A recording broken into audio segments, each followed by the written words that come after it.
का देखिए हमारा टॉपिक है सर्विस मार्केटिंग में यूनिट सेकंड का सर्विस मार्केटिंग रिसर्च प्रोसेस। अब जहाँ मार्केटिंग है वहाँ आप जानती हैं सर्विस भी हो गई।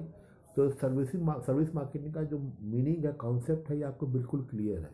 तो वैसे कोई भी मार्केट है, उस मार्केट की कंडीशन क्या है, कोई कंपनी है उसका प्रोडक्ट जो है कस्टमर पसंद करे कि नहीं कर रहे हैं, हाँ, और या कोई कंपनी जो है या कोई बिजनेसमैन जो अपना प्रोडक्ट जो है उस मार्केट में लॉन्च करने जा रहा है, या अगर कोई आपका मल्टीपल मार्केट खुलने जा रहा है जैसे मॉल वगैरह, तो कंपनियां उस मॉल वगैरह में कोई शॉप लेती हैं, कोई आपका शोरूम लेती हैं, उसमें अपने प्रोडक्ट को लॉन्च करती हैं। तो उससे पहले उस पूरे एरिया को मार्केट का वो सर्वे करती हैं। हाँ, यानी इसी को बोलते हैं रिसर्च प्रोसेस कि कस्टमर जो है हमारे प्रोडक्ट को कैसे लाइक करेंगे, डिसलाइक कर रहे हैं, उस एरिया के जो कस्टमर हैं क्या उनकी क्वालिफिकेशन है, क्या उनका पर कैपिटा इनकम है, क्या किस एज ग्रुप के हैं, पास कॉलोनी में है कि मोहल्ले में है, शहर से दूर है, ये सारी चीज़ें जो है कंपनियां जो है अपने लोगों के अपने जो उनकी टीम होती है जो इनको वहाँ उनके द्वारा वो सर्वे कराती है। ये सारी चीज़ जो है आपके सर्विस मार्केटिंग रिसर्च प्रोसेस में आता है। अब क्या है, इसको अच्छे से आप डिटेल में समझिए। मार्केटिंग और बिजनेस में देखा जाए जो निरंतर जो है हमेशा बदलते रहते हैं। एक बात उसमें समान है कि उसमें अगर चाहे अगर मार्केटिंग हो या आप देखा जाए उसमें चाहे आपका कोई बिजनेस है, वो हमेशा बदलता रहता है। बाजार का स्वरूप भी आप देखेंगे कि एक नहीं होता है। आपका बिजनेस है, कल हो सकता है कि आपका बिजनेस और बड़ा हो जाए, आप एक साथ दो बिजनेस करें, तो हमेशा निरंतर जो है चेंज होने वाला, ये मौसम की तरह बदलता रहता है। ठीक है, और ये भी ज़रूरी है कि मार्केटिंग में क्या है, जो रिसर्च यानी अनुसंधान जो है उसकी नीड है, उसकी आवश्यकता है। बिना रिसर्च के जो है वो देखा जाए मार्केटिंग क्या है, बिल्कुल फेल है। ठीक है, विपणन अनुसंधान संगठनों के लिए विपणन रणनीतियों को बेहतर ढंग से पहचानने और डेटा का उपयोग करके व्यावसायिक ऋणों का मूल्यांकन करने के लिए एक सहायक उपकरण है। ठीक है, कौन सा वहाँ प्राइमरी डेटा का यूज़ हो रहा है कि सेकेंडरी डेटा का यूज़ हो रहा है कि और आपको वहाँ पे कैसे डिसीजन लेना है, ये सारी चीज़ जो है आपका देखा जाए वे आपके रिसर्च प्रोसेस के अंतर्गत आती है। ठीक है, अभी जैसे आप कोई योजना बनाए बिना छुट्टी पर नहीं जाएंगे, वैसे ही आपको मार्केटिंग रणनीतियों के बिना, शोध और डेटा के समर्थन के बिना डिजाइन करना चाहिए। संक्षेप में विपणन अनुसंधान प्रक्रिया समुचित व्यापार और विपणन डिसीजन की ऋण है। सही बात है, अगर देखा जाए पूरा जो बिजनेस है, हाँ, और देखा जाए और ये उसका जो ऋण हड्डी क्या है, आपका मार्केटिंग रिसर्च है। बिना मार्केटिंग रिसर्च भी कोई भी बिजनेस है या कोई भी बिजनेस मैन जो है वो सक्सेसफुल नहीं हो सकता। आज आप मुकेश अंबानी को देखिए, भारत के टॉप के बिजनेसमैन हैं, हाँ, और तो ये यहाँ तक कैसे ये पहुँचे, तो बिना मार्केटिंग रिसर्च के जो है वो बड़ी बड़ी कंपनी जो मल्टीनेशनल कंपनियाँ जो है इनके साथ बिजनेस क्यों करना चाह रही हैं। इनके पास बेहतर प्लानिंग है, बेहतर रिसर्च प्रोसेस है, बेहतर टीम है। ये फिर बात करते हैं कि अगर देखा जाए ये बहुत सरप्राइज हो सकता है कि मार्केटिंग रिसर्च जो होता है पहली चीज़ों में से एक है जो संगठन को उच्च समय, कभी कभी मौद्रिक निवेश के कारण अपने विपणन बजट से काटते हैं। सही बात है कि ये रिसर्च में देखिए क्या है कि अगर आप कोई भी चीज़ का सर्वे करते हैं, रिसर्च करते हैं, तो हो सकता है कि आपका जो कॉस्ट है वो कम पड़ जाए। हाँ, लागत उसकी कम पड़ सकती है। जो खर्च आप मान रहे हैं कि हम कह रहे हैं ये हमको ये बिजनेस करना है, तो आपका खर्चा मान लिया आता है 50 करोड़ का, तो हो सकता है कि आप पूरा सर्वे करा लेंगे, पूरा रिसर्च करा लेंगे, तो आपका काम 30 करोड़ में हो सकता है। तो ये बहुत ही सरप्राइज चीज़ हो सकती है जिसकी आप उम्मीद नहीं कर सकते हैं, कि आपको ये लगेगा कि हम इतना पैसा कहाँ से लाएंगे। लेकिन जो बड़ी बड़ी कंपनियाँ होती हैं बिना वो रिसर्च अनुसंधान के वो कोई काम भी नहीं करती हैं। ये क्लियर होगा। ठीक है, यह सबसे अच्छा निर्णय नहीं है, खासकर जब आपकी कंपनी का एक नया उत्पाद लॉन्च करने की योजना बना रही है या नए उत्पाद में जा रही है। जैसा कि कुछ जानकार स्टार्टअप ने सीखा है, अगर आप इस तरीके से करते हैं और सही प्रक्रिया का पालन करते हैं तो मार्केट से महंगी नहीं पड़ेगी। ठीक है, कि कौन हमारी कोई मार्केट में आप इस प्रोडक्ट को लॉन्च करने जा रहे हैं, तो बिफोर द लॉन्चिंग तो बड़ी बड़ी कंपनियाँ क्या करती हैं, पूरे मार्केट का सर्वे करती हैं। जब वो सर्वे कर लेती हैं तो वो उसके मार्केट ये प्रोडक्ट की लॉन्चिंग का समय उनको पता होता है। अगर फेस्टिवल नज़दीक आ रहा है, जैसे दीपावली, आप जानती हैं कि अपने देश का एक बिग बिग फेस्टिवल है। अगर इस मामले अगर इसमें देखा जाए, आपने देखा होगा इस समय स्मार्ट टीवी के आगे भी जो है कंपनियां नए तरह का जो है वो टीवी को मार्केट में लॉन्च कर दी है इसी दीपावली में। तो ये समय समय क्या होगा, उसकी कॉस्ट क्या होगी, ये तय करता है आपका मार्केटिंग रिसर्च। इसको देखिए और डिटेल में जाने के लिए इसके 5 स्टेप्स हैं कि मार्केटिंग रिसर्च का जो प्रोसेस है ये 5 स्टेप में हम बांट सकते हैं या 5 चरण में बांट सकते हैं। वो कौन कौन है? पहला क्या है? प्रॉब्लम और आपका प्रॉब्लम और साथ में उसका सोल्यूशन, यानी समस्या या अवसर को परिभाषित करें। भैया ये समस्या हो या उसका अवसर हुआ या अपॉर्चुनिटी हो, उसको आप बताएं कि क्या समस्या है, उस समस्या का समाधान क्या है, और आपको अवसर मिल रहा है, आपको टाइम मिल रहा है ये कि हाँ कि इस समय जो है अपने प्रोडक्ट को लॉन्च कर दें, तो उस अवसर को आप कैच करिए। हाँ, तो विपणन अनुसंधान प्रक्रिया का सबसे महत्वपूर्ण हिस्सा समस्या को परिभाषित करना है। किसी भी शोध को करने और डेटा एकत्र करने के लिए आपको जानना होगा कि आप अनुसंधान से क्या सीखने की कोशिश कर रहे हैं। वह अनुसंधान में आपको जिस समस्या को हल करने की आवश्यकता है उसे परिभाषित करना या निर्धारित करना पड़ेगा कि आपको किस जानकारी की आवश्यकता है और आप उस जानकारी को कैसे प्राप्त कर सकते हैं। ये आपके संगठन को ओवर रीचिंग की समस्या या अवसर को स्पष्ट करने में मदद करेगा, जैसे कि बाजार में हिस्सेदारी के नुकसान का सबसे अच्छा समाधान कैसे करें या किसी विशिष्ट जनसांख्यिकी के लिए एक नया उत्पाद कैसे लॉन्च करें।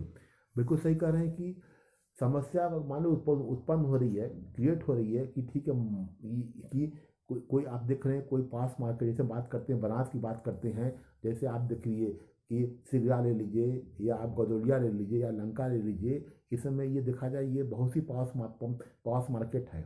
हाँ, तो यहाँ पे अपने को कैसे आप फिट करेंगे, जो जो भी आपकी प्रॉब्लम आती है उसको कैसे आप दूर करेंगे, तो ये जो दिखाएं। और बिना डेटा के द्वारा आपको ये संभव नहीं है। तो इस काम के लिए जो है आपको समस्या को अपने को परिभाषित करना पड़ेगा और जो अवसर आ रही है उस अवसर को भी आपको कैच करना पड़ेगा। ये आपका पहला स्टेप है। दूसरा कर रहे हैं कि दूसरा ये बता रहे हैं कि उन प्रश्नों को विकसित करें जो आपको अपनी समस्या या अवसर को परिभाषित करने और सभी संभावित कारणों को जांच करने की अनुमति देंगे, ताकि हम क्या क्या समस्या आ रही है उसको एक क्वेश्चन बना लें और उसको हल करें। तभी जो है आपकी समस्या जो है बहुत ही आसानी से ये हल हो जाएगी। ठीक है, अक्सर ये सवाल होते रहते हैं कि आपका आपका लक्षित बाजार या आदर्श खरीदार व्यक्ति कौन है। उदाहरण के लिए हमारा आदर्श ग्राहक कैसा दिखता है। इनमें से हम्म, हम्म, वो हाँ, मान ली कोई कस्टमर जो आपका बहुत फेवरेट है, हाँ, वो क्या लाइक करता है। आप देखते हैं, आप जानती हैं कि आपकी शॉप में जो है वो हफ्ते में 3 या 4 दिन आता है, तो क्या पसंद करता है, वो कितना खर्च करना ये करता है।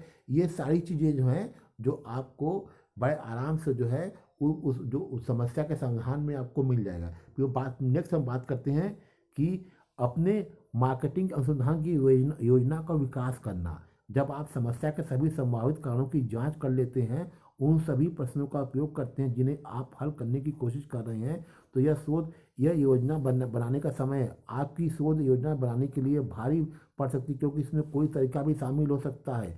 आपको अनुसंधान समस्या का जवाब देने या एक चरण में पहचाने गए अवसर को पता लगाने में मदद करेगा। ठीक है, कि आपका जो अनुसंधान है उसको विकास वो डेवलप करना कि कैसे इसको अपने लक्ष्य तक पहुँचाया जाए। टाइम बहुत कम रहता है, आप चाहेंगे खर्च भी बचेगा, ठीक है, तो कैसे अपनी योजना बनाएं और उस योजना को हम कैसे सक्सेसफुल करें, हाँ, कैसे उसका विकास करें। ये क्या आपका है दूसरा है कि थर्ड आपका कि सच ये इंटरव्यू ये साक्षात्कार की संभावना और ग्राहक। अक्सर आप इस रणनीति का उपयोग करके सबसे अच्छी प्रतिक्रिया प्राप्त करते हैं क्योंकि आप सीधे स्रोत पर जा रहे हैं। यह एक फोकस समूह व एक एक साक्षात्कार का रूप ले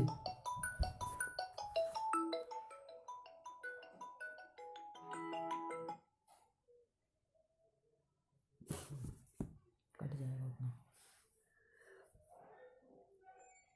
ठीक है। यहाँ ऐसे मान लीजिए कि आप कभी कभी होता है क्या है कि आपके शॉप पे घर कोई कस्टमर आते हैं तो उनसे हम बातचीत करते रहते हैं, क्योंकि कस्टमर बराबर आ रहे हैं तो अपनी पसंद और या डिसलाइक को आपको शेयर करते रहते हैं। तो सबसे बढ़िया तरीका क्या है, रिसर्च अनुसंधान का, कि कस्टमर से फेस टू फेस बात किया जाए।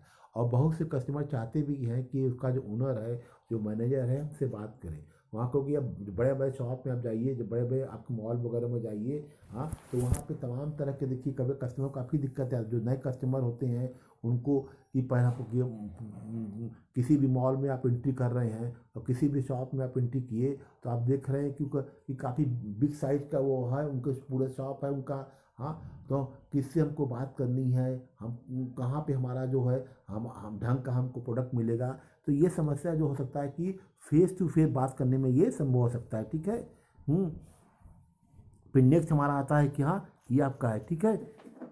तो ये क्या होता है कि अगर ग्राहक से अगर आपका जो है, अगर ग्राहक से अगर आपका जो सामने आमना सामने अगर आपका बात हो जाती है तो ये साफ होता है कि उनसे आपको कोई भी दिक्कत नहीं, अपनी प्रॉब्लम वो सॉल्व करके जो है वो आपको बता देंगे कि हमको ये दिक्कत आ रही है। कि हाँ, कि पहले बात है टाइमिंग क्या है, क्या आपका कोई आपका ऑलरेडी आप नेट पे हैं, वेबसाइट पे है कि नहीं है, नंबर क्या है, क्या हम ऑनलाइन हम शॉपिंग आपके शॉप से कर सकते हैं।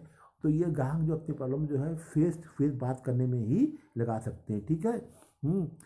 जैसे हम बात करते हैं कि अपनी वेबसाइट या लैंडिंग पेज पर उपयोगकर्ता परीक्षण चलाएं, यह एक लागत भाई प्रभावी दृष्टिकोण है जो आपके ग्राहकों या संभावित ग्राहकों को किसी चीज़ के प्रति व्यवहार या प्रतिक्रिया देने के बारे में बहुत जानकारी और डेटा प्रदान कर सकता है, चाहे वह नए संदेश या ब्रांडिंग या संशोधित उत्पाद या सेवा जिसे आप पेशकश करने के बारे में सोच रहे हैं। तो हम ये सारी चीज़ें रहा कि बल्कि अगर मान लीजिए अगर बात करते हैं ऑनलाइन शॉपिंग की, ठीक, तो ऑनलाइन शॉपिंग में आप जैसे आप बड़ी बड़ी कंपनियों को आप देखती हैं, फ्लिपकार्ट हुआ, अमेजन हुआ, हाँ, या आपका लोकल बात करते हैं रिलायंस हुआ। तो ये सब अगर ऑनलाइन शॉपिंग में तमाम तरह की अपॉर्चुनिटी होती हैं। उसमें आपको देखा जाए जनरल मेंबर भी होते हैं और आपके प्राइम मेंबर भी होते हैं। कुछ फीस द्वारा होती है, अगर आप प्राइम मेंबर हैं तो कैसे आपको प्रोडक्ट मंगाना है, क्या क्वालिटी है, आपको डिलीवरी चार्ज फ्री रहता है, ये सारी चीज़ें जो हैं वो अपने वेबसाइट पे अपलोड करते हैं। थोड़ी सी ये प्रोसेस जो है लेकिन लंबा है, हाँ, खर्चीला है, लेकिन जो बड़ी बड़ी कंपनी, और आजकल देखा जाए ऑनलाइन ही जो परचेसिंग का ज़माना बहुत ज़्यादा बढ़ गया है। ऑफलाइन जो है लोग मार्केटिंग आजकल बिजनेस वो कम, ये जो वो परचेसिंग कम कर रहे हैं। देखा जाए तो आज के दीपावली के समय में भी आपने अगर अखबार में भी पढ़ा होगा तो ऑनलाइन प्रोडक्ट की डिमांड बहुत ज़्यादा थी। कुछ ऐसे जो बड़े बड़े ऑनलाइन जो आपके, जैसे अमेजोन की बात करें, फ्लिपकार्ट की बात करें, वहाँ पर देखा जाए तो फेस्टिवल के समय कुछ समय पहले ही सारे स्टॉक जो थे वो सोल्ड आउट हो चुके थे। तो आज के समय अगर देखा जाए तो ऑनलाइन जो है, हाँ, ये प्रक्रिया बहुत ही थोड़ी सी खर्चीली है, लेकिन चाहे वो कस्टमर हो या ओनर हो, दोनों के लिए ये प्रक्रिया बहुत ही अच्छा सिस्टम है। और रिसर्च प्रोसेस में खासकर ये जानना बहुत ज़रूरी है कि ऑफलाइन या ऑनलाइन कस्टमर आज के समय किसको पसंद कर रहे हैं, ऑफलाइन या ऑनलाइन। हाँ, क्योंकि कस्टमर जो है, अब आप सभी जान रहे हैं, सभी जो है ऑनलाइन जो है नेट बैंकिंग सभी जान रहे हैं। तो हम हमारे ख्याल से जो है ऑनलाइन जो परचेसिंग है वो दी बेस्ट होती है। और रिसर्च प्रोसेस में एक महत्वपूर्ण पॉइंट ये भी होना चाहिए कि वो जो बिजनेस का तरीका वो क्या होना चाहिए, ऑनलाइन की या ऑफलाइन। अब ये देखिए, ये अपना टॉपिक हम क्लोज कर रहे हैं। जो भी अगर आपको दिक्कत आती है तो हमको बताइएगा। Okay, thank you.